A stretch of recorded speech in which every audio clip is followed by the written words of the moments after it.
Thank you for joining us on Medicina, the Super Mark Rock podcast. I'm Super Mark Rock, Dr. Mark A. Lopez. Medicina is just that, a movimiento, a movement. This space is dedicated to motivating gente, the people, the community to build healthy habits and rituals that transform lives. Each episode, I sit down with my hermanas y hermanos, dope, educated individuals to explore their active lifestyles, mental well-being strategies, and their brilliance they carry every single day. So welcome to Medicina.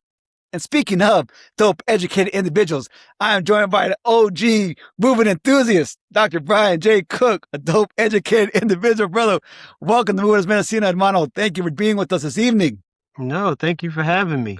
Man, we go back some years, brother. We go back some years. Yeah, a long way. A long way, man. If I'm not mistaken, man, I think it's, correct me if I'm wrong, ACE annual conference in Cincinnati when they used to do the Office of Minorities in Higher Ed convening when we were both part of the Diverse Democracy Project. Yep. I think you were early on your doctoral program. I was just wrapping up my master's program. And I think y'all were trying to recruit me a little bit. Michigan and Maryland was trying to get me to go. But yeah, I think we were convening there for the first time for DDP. Yeah, I think it was that. And then there was another one where I think it was you and Andre Perry were working one of the meetings. Yep. So yeah. Now that was back in the day. Back in the day. Because you were already working for AC at that point, right? Yeah, in 2003. Yeah. So we go back, brother. Yeah. We go back, man. Way. But man, let me take a moment, man. Let me take a moment to read your bio, man. I want our listeners and our viewers to get to know Dr. Cook a little deeper. Dr. Bryan J. Cook is a nationally recognized higher education policy leader with more than 2 decades of experience at the intersection of research, data, and public policy. He currently serves as Director of Higher Education Policy in the Urban Institute's Division of Work, Education, and Labor, where he leads a team of researchers advancing analysis and tools to inform federal and state policy debates. Since joining Urban in 2021, dang, so it's already been since 2021? Yeah, man. 5 years, yeah. 5 years, man. Woo! Dr. Cook has overseen a substantial portfolio of funded projects, organized a national convening on the Supreme Court's ruling on race and college admissions, and authored widely cited reports on admissions, accountability, and equity in higher education. Prior to Urban, Dr. Cook held senior leadership roles at the Association of Public and Land-Grant Universities, the American Dental Education Association, the American Council on Education. His career has been defined by building data infrastructure, shaping policy positions, and translating complex research into actionable insights for policymakers, institutions, and the public. Dr. Cook earned his doctorate and his master's degree in higher education from the University of Michigan and a bachelor's degree in urban and regional planning from Miami University. Brother, thank you, man, for sharing that, man. I mean, again, the work that you have done and continue to do to push an amazing higher education agenda forward for our country, for our institutions of higher ed, man, is stellar, man, and one that folks should be very familiar with, man. So thank you for not only the work that you've done and continue to do, man, but also, man, just for continuing to push the field forward, man, in your body work. So thank you, brother. Appreciate that, man. Thank you. Thank you, man. So I want to get into, that was more of the professional side. I know you're a family man. I know you're an amazing husband and partner, amazing dad, man. But I want the folks to get to know you a little bit on a personal tip, man. Okay. So if you'll indulge me, I want to get into some lightning round questions, man. Don't think too much. Okay. Just whatever comes to mind. Is that cool? All right, let's do it. All right, man. Favorite food? Oh, man. I'm a foodie, so there's so much. But tonight we're gonna say pizza. Pizza, all right. Wu-Tang or Tribe? Oh man. I think for my vibe right now, Tribe. Tribe, all right. Jazz or R&B? R&B. All right. A guilty pleasure of yours? Anything sweet. I love it. Your favorite movie? Man, so many good ones. First thing that popped in my mind, New Jack City. All right, great. Classic, man. Your favorite international city? Ooh, Barcelona. We had some good times there, brother. Barcelona. Mezcal or bourbon?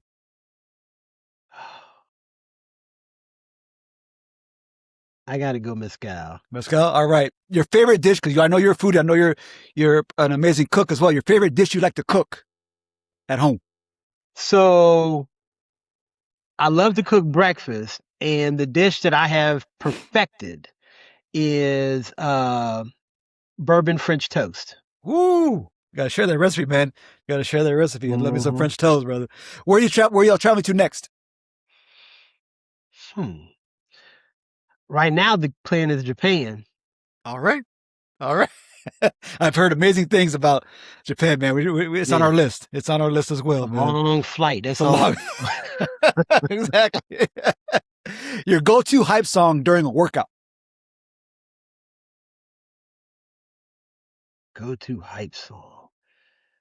Uh, Honestly, the song right now. Uh, can I look it up real quick?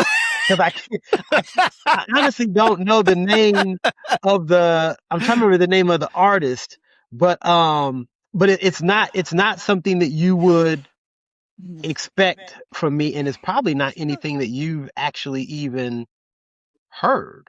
All right. Yeah, But it please do, but man. it I'm intrigued. but right now it is my go-to song, and Wow. it's the Okay. song, particularly when I'm doing my cardio. Yeah. It's the song that like when it comes on, I'm in my zone. All right.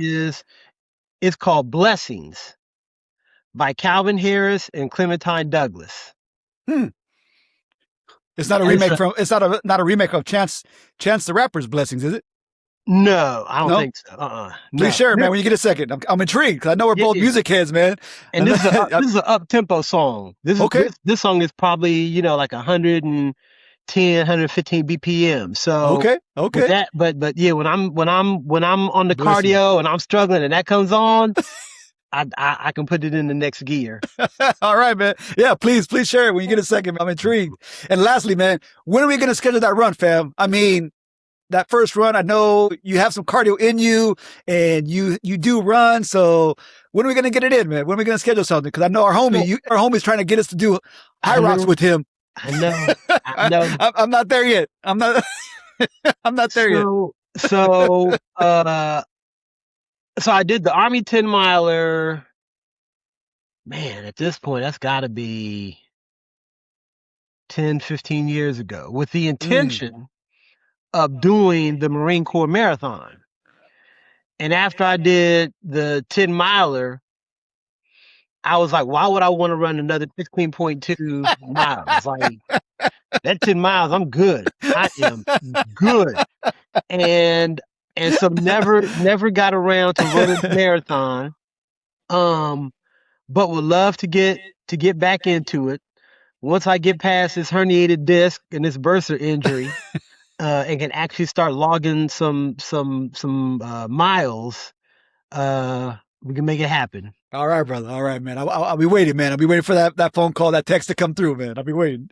All right, bro. That's it, man. That's it of the lightning round. You can take a deep breath, relief. Again, man, just want our listeners, our viewers to get to know you on a personal level, opportunity to connect with you, some of your interests. And I know you have some amazing interests, man, from the food side to the music side, as well as the wellness side, which we'll get into here shortly, man. But again, just wanted the opportunity for our folks to connect with you, man. So, brother, I mean, again, man, like we were talking about, we go back, man. We had the pleasure of doing some work in DC together as a graduate student, being involved with ACE, but also with the DIA and beyond. We've even traveled, man, to some amazing places like Barcelona, Seattle, San Diego, San Antonio. Even hit the fairways in San Antonio before, man. Yeah, So yeah, we had some history, brother. Been extremely blessed to have you in my life, man. And we've done some good work together. Has shared some amazing meals as well, brother. So yeah, I don't know man. where the time goes, man. I have no. It goes by fast, real It goes fast. by fast, brother. It goes by fast. So let's get into it, man. Share with us, brother. When did your wellness journey begin? When would you attribute that when you said this is uh, your wellness journey? When did it start for you, man? I mean, I guess it's been, as I would assume with most people, something that has evolved over time. Mm-hmm. But if I had to pinpoint a particular moment in time when I really got into the fitness side, it was actually it would have been around 19 93, 94. Okay. And it was my senior year of college. And I had played college football before that, but was never really into to lifting. Like I just wanted to Mm. play ball, but I wasn't really into lifting. Mm-hmm. But stopped playing football, final year of college, and and I started to get into lifting Mm. for the reason why a lot of dudes get into things because of a girl. And so it started, going to the gym and lifting just to, spend time. And eventually I got into wanting to like actually kind of begin to shape my physique because I was Mm. always relatively thin. I mean, I was, senior in college, I was maybe 170 pounds, Mm. 75 pounds on a good day. And so got into to lifting seriously and met someone at the campus gym who was actually doing bodybuilding. Okay. And he put me onto the bodybuilding scene. And I said, hey, I want to give this a shot. Will you train me? Hmm. And so from 1993 till 97, I did competitive bodybuilding. And that's when I really Man. got into um the lifting aspect Okay. of my wellness journey. Okay. Um and and fortunately for me, I did all natural shows, so never got into anything that involves supplements that would do harm to the body. But one thing I will say Mm. is the bodybuilding lifestyle is not necessarily a healthy one, at Is that least right? not while you're training for Hmm. competitions, because you have to deprive yourself of so many things to be able to slim down. I mean, I lost Right. Right. probably, well, first I had to put on weight, but then I ended up losing maybe like 30 pounds over the course of maybe 3 months. Yeah, about 3 months, 3.5 Mm. months. But to get there, you got to cut calories. I mean, I wasn't even eating vegetables because I was cutting my carbs, but I was taking a lot of supplements, like a lot of pills and vitamins, to replace To what I replace. wasn't getting in nutrients Mm-hmm. from food that I had to What, deprive. what's that? What's that term called? The wrestlers also do it too, right? In college athletics, Oh, talking about shredding. Is it shredding? Is that what it's called? no, it's No. another No. word. No.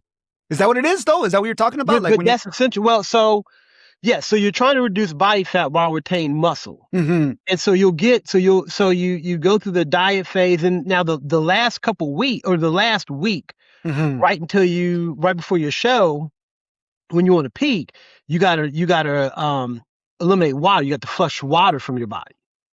And that's when you learn a lot about the body, because up to that point I was drinking a gallon and a half of water, 2 gallons of water a day. Mm-hmm. And so when you do that, your body's like a machine. And so you put a lot of water in, it's gonna get rid of a lot of water. Yeah. But that last week, you start to phase down your water intake. And you get down to where you're basically not consuming much more than maybe 32 ounces of water in a day, Wow. but your Wow. body is still releasing water as if you were drinking the 2 gallons a day. And so that's how you flush that last little bit of water out, so that when you get on stage, you look rock hard and you don't have that Mm-hmm. smooth look that water can give you. So, overall, the Man. bodybuilding lifestyle, like I said, when you're prepping for competition, is Mm-hmm. not one that's necessarily healthy. Mm. And so once I got out of bodybuilding, I wanted Mm-hmm. to just maintain, like I love to lift. Like that was one of the things that I really loved doing. And and that's a blessing for me, because for most people, the biggest challenge for them in staying fit is getting to the gym, because Yeah. they hate going to the gym, they hate working Right. out. I'm blessed because I love it. And Mm-hmm. so that was the easy part. And initially, the diet wasn't bad. Like I wasn't doing a bodybuilding diet, but because of my years doing bodybuilding, I didn't really consume a lot of sugars, a lot Okay. of bad foods. Like I would, occasionally, but I would try and keep it clean as Hmm. much as I could. And then you fast forward to getting married, having kids, and no longer being able to control the food Mm. that's in my house. It, like I used to think I was just a very disciplined person. What I realized is I was disciplined because I didn't keep temptation in the house. When you get married and you have kids, temptation's all over the place. House, it's going out to eat. And so, so it's been more challenging over the years. Mm. The one thing that has remained consistent for me is the going to the gym, Hmm. trying to stay healthy in terms of eating habits, um, and really trying to incorporate more things in the wellness journey. Mm. As I get older, stretching, yoga, and it's Yeah. hard to fit them in because I'm so committed to the lifting, and so Mm. finding that additional time to fit those things in is difficult. But I'm trying to embrace all kinds of things on the sort of the physical health side. Right, right, brother. And I mean, and I appreciate you sharing. You were an athlete, loved football, you played football, but you found this new love, this new passion of lifting, and you really went all in and educating yourself around that professional bodybuilding. How did that translate? As you mentioned, because it wasn't the most healthiest for your body because of what you were doing to slim down and increase muscle. But how did that translate to building healthy habits and ritual in your life? Like you said, you were taking supplements because you were not eating the right Mm. foods that you needed to supplement. But how did that translate for you, man? How that built over time? Then once you left it, a healthier lifestyle, healthy rituals in your life. So the biggest thing that I took away from the bodybuilding experience was Hmm. discipline. Mm. Because to bodybuild, you have to be disciplined. Like, my trainer used to always tell me, like, because he wasn't living with me, he wasn't with me 24/7. So, he was like, look, if you want to sneak and eat stuff you not supposed to be eating, you're not hurting me. You Yeah. hurting yourself. Right. Because when you get up on stage and lose, you're gonna look back on all those things that you ate that you probably shouldn't have been eating. And so the discipline of both committing to the time needed in the gym, the discipline of committing to eating what you're supposed to eat and not eating what you're not supposed to eat, Mm. the discipline of committing to practicing your posing because you got to learn the poses to be able to highlight certain muscles, um, and for a period of at least 3.5 months, like you have to be fully committed. It's not like you can commit to all of that stuff for a week and then take a couple of days off. Like when you're preparing for a show, like you got to be all in. If you even have Mm. a week out, that could jeopardize your chances of placing in a competition. Mm. So that discipline is what I have continued to carry over to the point, and this is something that like the people I work with and everyone I talk to, like it they can't even wrap their heads around this.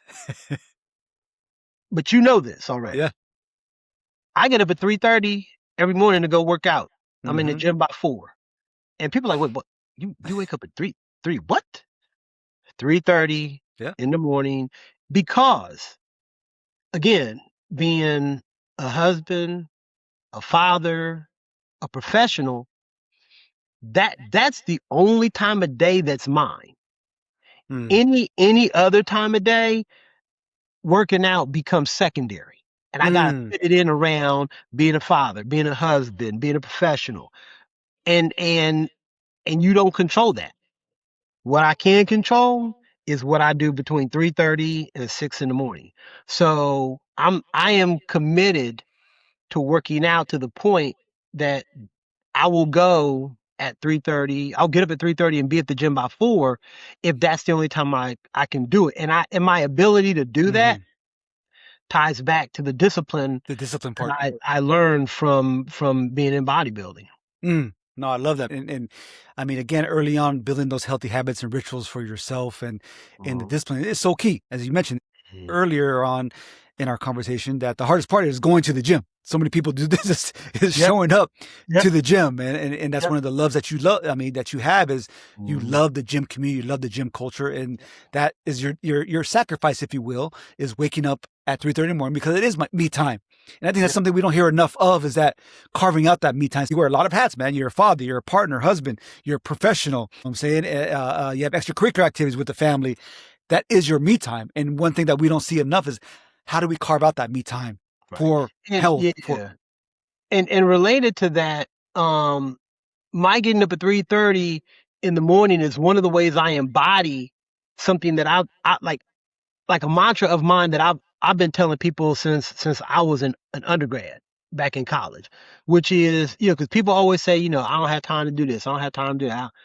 I always tell people, you have time. Mhm. It's just you choose to do other things with that time, That's right. which is fine. And so I can't say I don't have time to work out. You know, I would just choose to do other things with that time. So for me, Mhm. it's like that 3:30 to 6 a.m. I'm choosing between sleep and working out. Mhm. And Mhm. that's the choice that I make. That's So right. when somebody tells me I don't have time to do something, no, no, no. You have time. You just are choosing to do something different with your Right. time. Now, the sacrifice I make is, and again, a lot of people will find this crazy, maybe even unhealthy, but I average 5.5 hours of Whew. sleep a night. Whew. Now I've done it long enough that my Yeah. body functions Yeah. easily on that, so I can get away with it. Um, but some people need more. Some people can do a little bit less. I don't think too many people can do less than that. Right. But but ultimately, I mean, even if you're someone who needs 8 hours of sleep a night, if you shave 1 hour off of that 8 and do Mhm. 7, now you have an hour to do something that you currently Something. say you don't have time to do. Mhm. So again, for me, it's I never say I don't have time to do something. I always say I choose to do other things with my time. That's right. That's right. No, I appreciate you saying that because we hear whether it's in our community, black and brown communities, our own family in circle of, I don't have time. I just, I don't have time. I have this, and this. But Yeah. thank you for saying With that, brother, and because you with just, Yeah, and with few exceptions, there uh, maybe time that you have to be at work. Outside of that, there are very few things you have to do. There's a lot of things you choose to do. There's a hmm lot of things you want to do, but there are right. only so many hours in the day where you have to do something. That's right. And I would bet most people that if I sat down and looked at your schedule over the course of the day, I could find some Yeah, hours in there where, okay, you're that's right. making a choice. Right. You sitting down watching this TV show, hmm or going and playing basketball over here. You doing it like those are times in the day where you're choosing to do the thing that you're doing, but you hmm actually have options. That's right, man. That's right. I mean, and that's something. I mean, I get on my soapbox. I get preachy about. I'm like 20 minutes, just 20 minutes. Start there. If you don't know where to start, you don't know what to do. 20 minutes. Give yourself 20 minutes in a day. You have 20 minutes. But Yep. like you said, you're choosing not to factor in those 20 minutes to your day for Yep. whatever, again, motivation or accountability, whatever the reason may be. But I'm like, start there, 20 Yeah. minutes. Build Yep. build that habit. Right. And Build like I that said, habit. I don't begrudge how people use their time. Just hmm like I don't begrudge people, how they want to spend their money. Your money, you earned it, you spend it how you want to. My thing is, just don't tell me you don't have time. Because you do, you're just choosing to do other things with it. That's Right. fine. You don't want to take the 20 minutes to work out? That's a choice. That's a choice.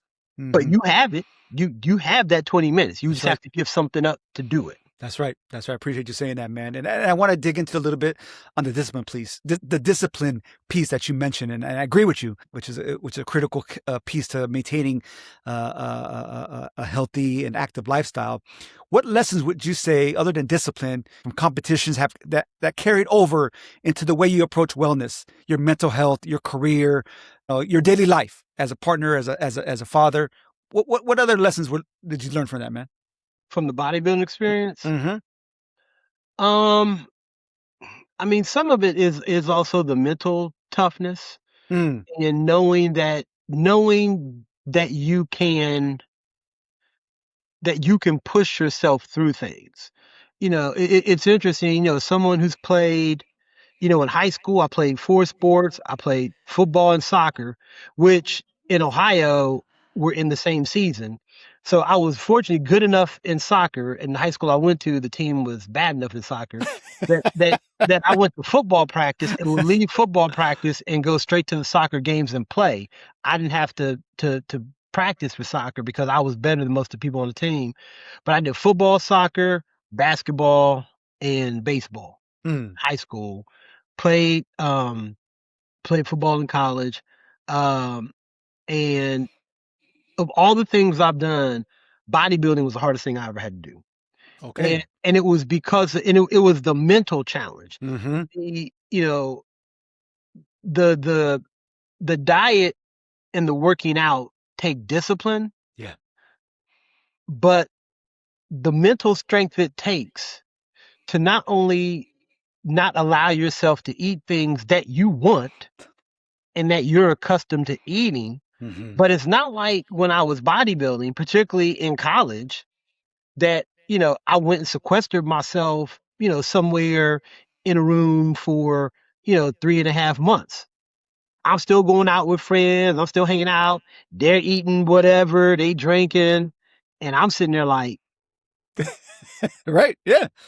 Yeah. and yes, there's a level of discipline to that, but part of what is creating that discipline is the mind, the mental strength to Mm-hmm. say this thing that I want in 3.5 months is more important than the short-term gratification I might get right now.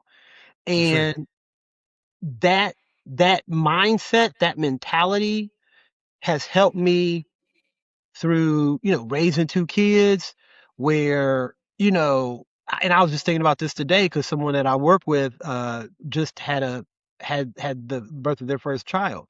Mm. And I was reflecting back to what it was like when my daughter, my firstborn, came, and the the the abundance of emotions that you have to deal with, Mm-hmm. the joy, the fear, the anxiety, the happiness, like the confusion, the uncertainty, like you feel all of those things at one time when your child is born.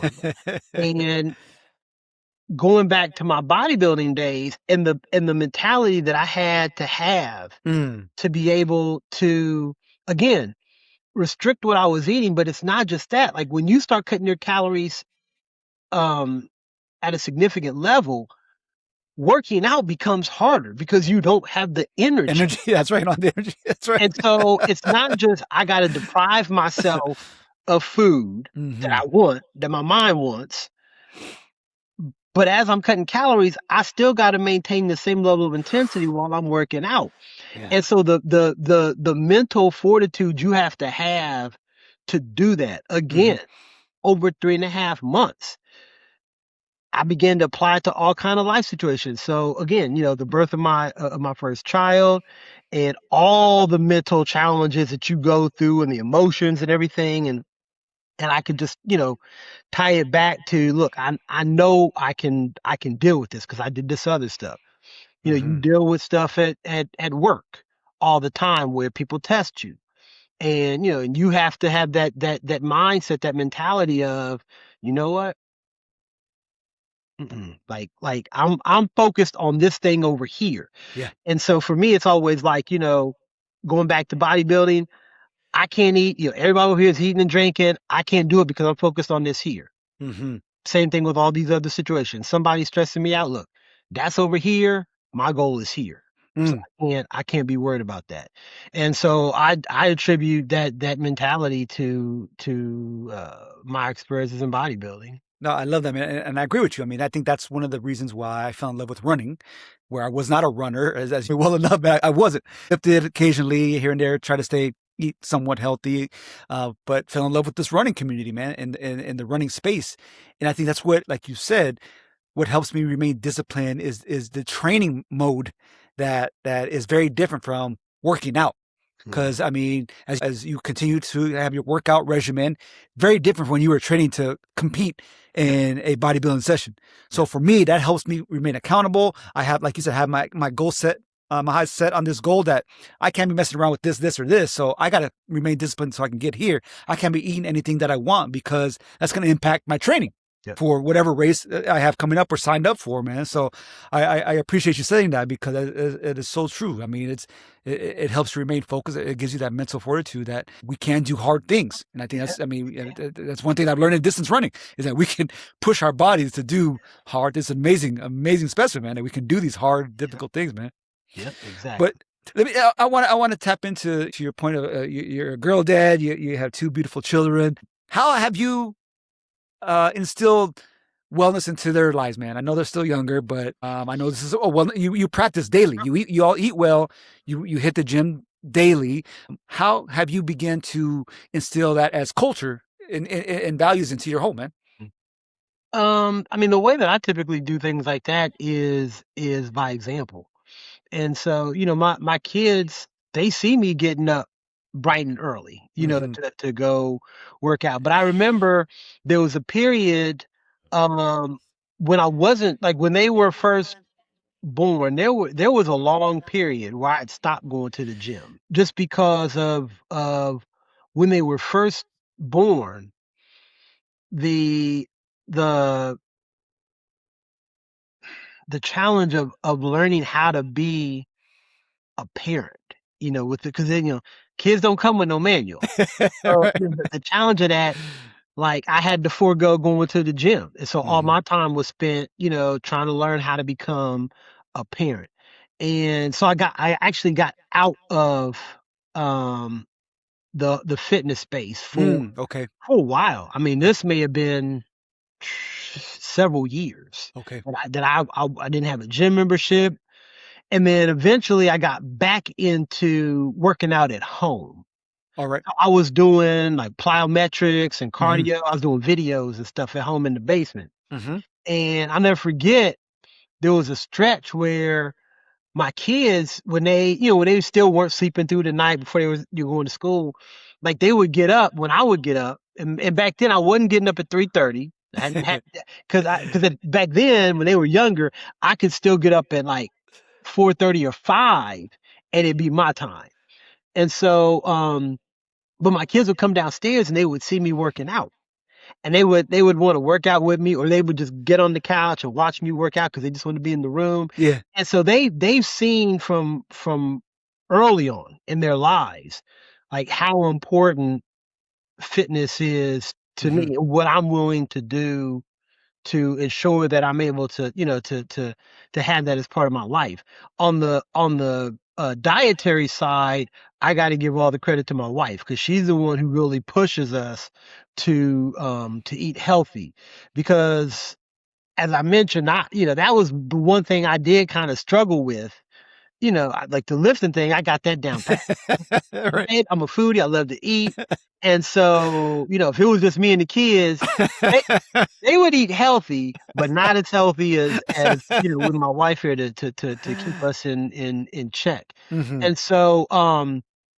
And so the two of us, have kind of created this environment where by example, by what we require in terms of diet, um, they understand the importance of health and fitness. Mm. And it all came, I don't want to say full circle, but came, to a head. This must have been maybe about a couple months ago. Well, actually, no. It started a year ago when my daughter started asking me because she's now 16, and she started asking if she could come to the gym and work out with me. And 16, I was man? Oh like, my god. okay, 16 already? Oh my goodness. 16, 16. And so she wanted to come to the gym and work out with me. But what impressed me even more, because when she did that a year ago, I hadn't put her on the membership, so she would come with some guest passes every now and then. Hmm. Um, but this year I put her on the membership, and even though she's only done it twice, she was committed enough that she got up with me twice at 3:30 in the morning to go to the gym and work out.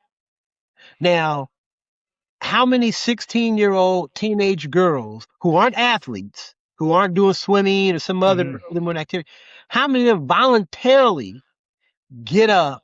I didn't make her voluntarily get up at 3:30 to go to the gym.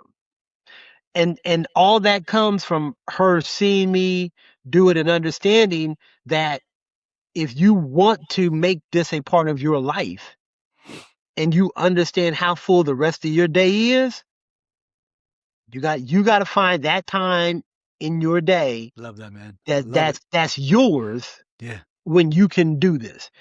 And just like me, it's like 3:30 is that time or so. So she still asks me. She hasn't been back yet, but I if I bring it back up with her, I know she would. She's starting on this path now. I love it, man. That's beautiful, man. That's beautiful. I mean, just yeah, like you say, role modeling. They just want to Yep. be in your space and just watching you, seeing this. Oh, this is again, this is culture. This is what we do. This is Yep. what our household does. There's no ifs, ands, or but. This is what dad does. Mom is making sure we're eating well. That's what we do. And That's it. building those healthy habits and rituals, man. It's beautiful, man. Now look at her. Yeah. Want I to be mean, with that? another example on the dietary side. I was trying to figure out what we were gonna do for dinner tonight because the plan A had to get scrapped. And so we had some pizza shells and sauce and pepperoni. So I ended up making pizza, real quick for everyone to eat for dinner tonight.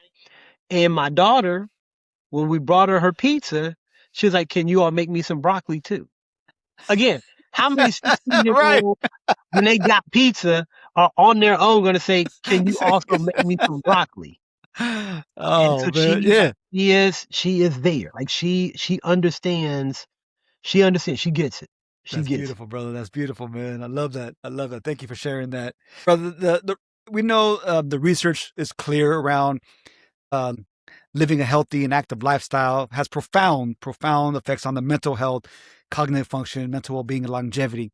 For as someone who has lived that truth for decades now, what do you notice about yourself, mentally as well as physically, when life forces you to like step away from the gym, even for a little bit, when you don't get to have that time, that me time, that active time for yourself? What have you noticed, brother? Oh, I struggle. Like I mean, Mm. prime example. As I mentioned, right now I'm dealing with a herniated disc and a bursa injury, and for the most part, I've been able to push through those injuries and still go to the gym. But today, when I woke up, I couldn't even walk, and so I couldn't go to the gym today. And it took me probably about 2.5 hours Ooh, to like stop kicking myself ooh. because like I just like if I don't go to the gym on the days that I'm scheduled to go to the gym, I just like my day doesn't feel right. Like Mm-hmm. it's because one, I have made it a an integral part of my routine Mm-hmm. such that my day isn't right if I don't get to the gym and work out. And it's also my zen time. Mm. It's the time again where it's my time. Nobody else is awake. And when I say nobody, I mean nobody because I go to the gym, I might see two or three cars, but nobody is awake. And I go to the gym and the people who are because my gym opens at 4, and that's the only reason I wake up at 3:30 and go at 4. If my gym opened at 3:30, I'd get up at 3 and I'd be there at 3. Um, but the group of us who are there when the gym opens on a daily basis, we all know each other. Even if some of us don't necessarily speak, we all know each other and there's a rhythm, there's a Yeah. flow to that because we all kind of know each other's routines and who's on what machine and all this. And so it's a space where I can go and the rest of the world doesn't even exist. Mm-hmm. Like I can go in there, my head, I got my music in, and it's me, my music, and whatever that weight is in front of me. Yeah. And Yeah. and like it just it sets the tone for the rest of my day. Hmm. Like no, like if I can get to the gym and get in a good workout, Oh yeah. I'm ready to deal with the rest of the day. Yeah. When I don't get that workout in, it nags at me. And Hmm. so, when I've had stretches, with surgeries and other things where I've been out for a while, life just doesn't life just doesn't feel right. Like it doesn't feel the same. Like Yeah, I man. have to do something. Like I can't just sleep in, wake up, and go about my day. Like Hmm. I've gotta do something. And so so yeah, it did there my sort of mental well-being and all of that is deeply connected to my ability to Right. work out. Right, man. No, I agree 100%. I mean, I as well, man, in my journey. I mean, this happened for me later in life as someone who worked out for vanity purposes and early on in my day, man, but really looking at wellness holistically and looking at the mental health benefits, excuse me, of living this active lifestyle, man. Like you, I mean, I can't imagine my life without it now. Mm, Like I'm just off if I'm not doing something active, moving, yoga, cycling, yeah. hitting the weights. If I'm not doing something daily, my day is just completely, Mhm. oh man. And I really, like you said, it's just so ingrained now into who I am as an individual. But it's almost, I mean, it's such a space for joy for me. Like you said, it's me time for you, and it is my time, but it is such a space for joy that it's just me, my music, and whatever activity is in front of me. And it's just complete bliss for Mhm. me, man. And it's powerful. It's powerful, man. So I thank you for saying that. And what would you say, brother? What would you say? I mean, as you've lived this lifestyle, your family's living this lifestyle. Now I'm living this lifestyle as well. What wisdom would you give someone that they're not there yet, man? They just have not crossed that line. They have struggled going to the gym, or just have struggled just finding what that is for them. What would you tell them, man? I mean, the one thing I would tell them is, I mean, and if there's someone who doesn't work out at all, I mean, they just, they live a very sedentary lifestyle and don't really, have a lot of movement or activity in their life. I tell them the same thing I tell people about diets, which is you can choose to begin to eat healthy or work out uh preemptively on your own schedule, or you can wait till you get to the point where your doctor's telling you That's right. you better work out. That's And it right. only gets harder to start as you get older. Mm-hmm. And so there's no reason to not start now. The other thing I often tell people, and this is when I used to train people back in college, I would tell them, just give me a month.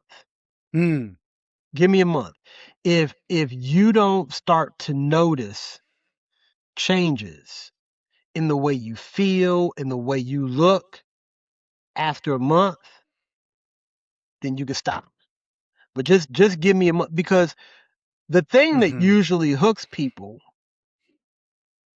is actually seeing that a commitment to a particular type of lifestyle has both Mm-hmm. mental and physical positive effects. Right.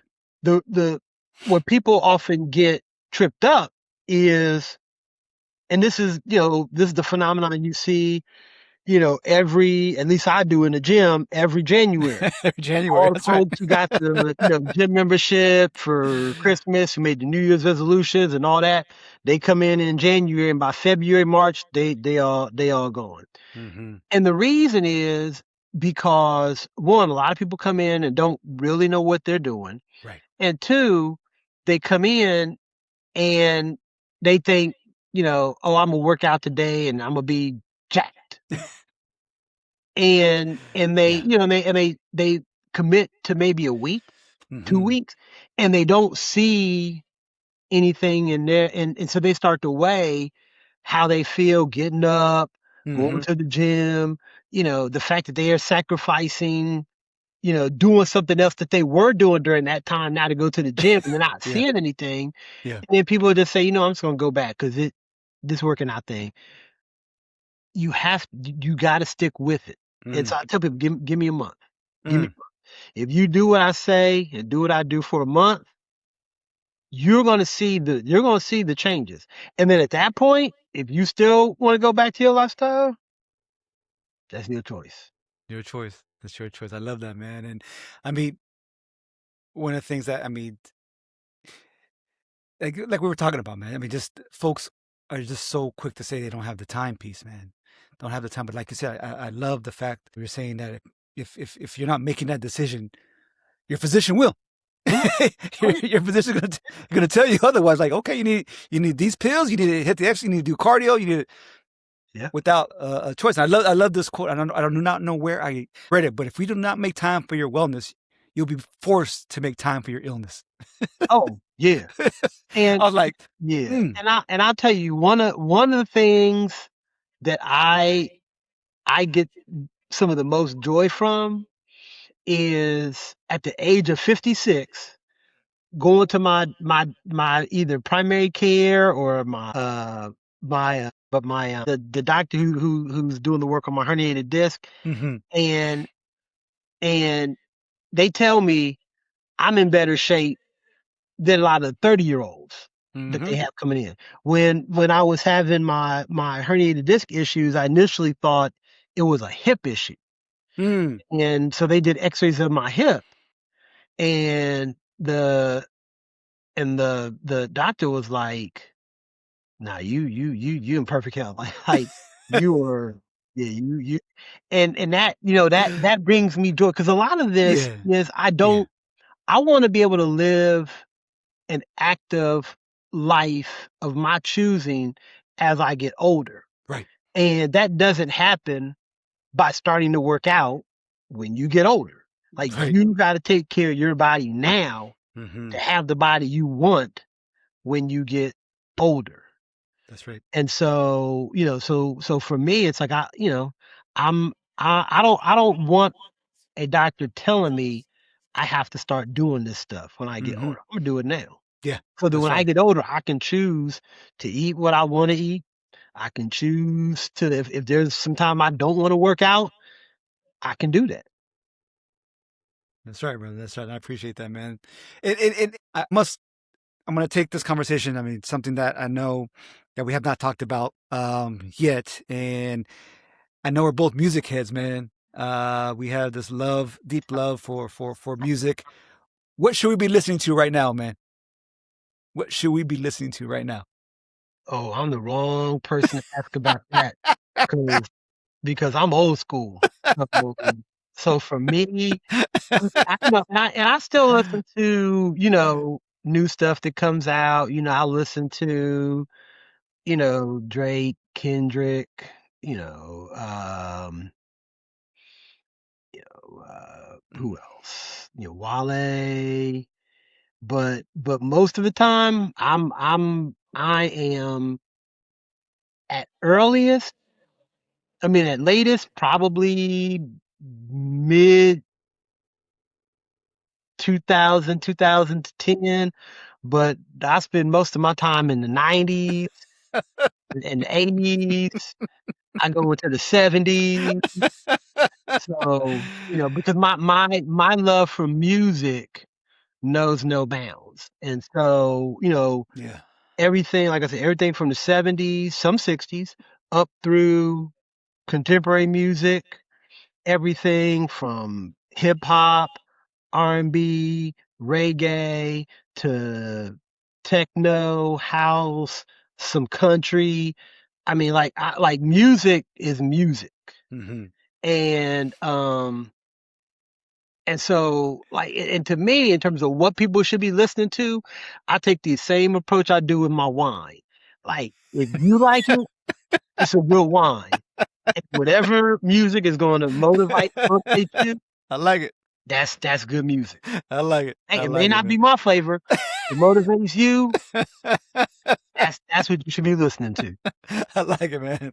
I like that approach, man. I like that approach. Yeah, I've been on this. I mean, similar, man, to you but I just been on this Tina Marie and Commodores kick of lately. I don't know. I don't know. Just over the last like month and a half, just listen to Tina Marie and the Commodores. Now you get in these phases. I was in a Rick James phase for a Yeah, minute. Then I fell back into a De La Soul and Redman phase. So yeah, you sometimes will hear something from an artist that you hadn't heard for a while, and it makes right, you want to go right. back Exactly, and exactly, man. explore their catalogs. That's right. That's right, brother. Well, Dr. Cook, man, I appreciate you. I appreciate your time, man. Again, we go back years. I mean, you have been an amazing brother, man, amazing friend for professionally, personally as well on this wellness journey. Also, so I appreciate the insight into your life, your family's life, your journey, man, and your vulnerability and just being transparent with us on where you are today and how far you've come throughout your own wellness journey, man. And where can people find Dr. Cook, man? Where are you in the social media? LinkedIn, Facebook, where are you at, man? So part of the way I maintain my mental health is I don't do a whole lot of social media, but people can find me on LinkedIn because I do maintain that Yeah. for professional purposes. I mean, I have a Facebook page. I don't think I've updated it in probably 5 years. I don't do Facebook that much. I mean, I have Instagram, I have Yeah. X, I have all these things, but I don't. The only thing I actively engage with is LinkedIn. Well, the education folks, the education nerds, the higher ed nerds, scholars out there that are listening, watching this episode, please, please, if you are not familiar with Dr. Bryan J. Cook's work, follow him on LinkedIn, connect with him on LinkedIn, follow the Urban Institute, man. This brother is doing some amazing cutting edge work to move the field forward and please just continue to engage with him on the higher ed side. Brian, appreciate you, brother. Thank you for your time, my man. Appreciate Thank you, you, brother. Mark. Appreciate you, man. Mi gente, remember, recognize your dopeness. I believe we are all dope, educated individuals. Like this episode, ask us questions, give us feedback. Follow me on IG at Super Mark Rocker, as well as at Moving as Medicina. We are on YouTube, Apple, and Spotify podcasts at Move as Medicina. Please give us a like, give us a follow. Appreciate your time. Gracias, mi gente. Paz y luz.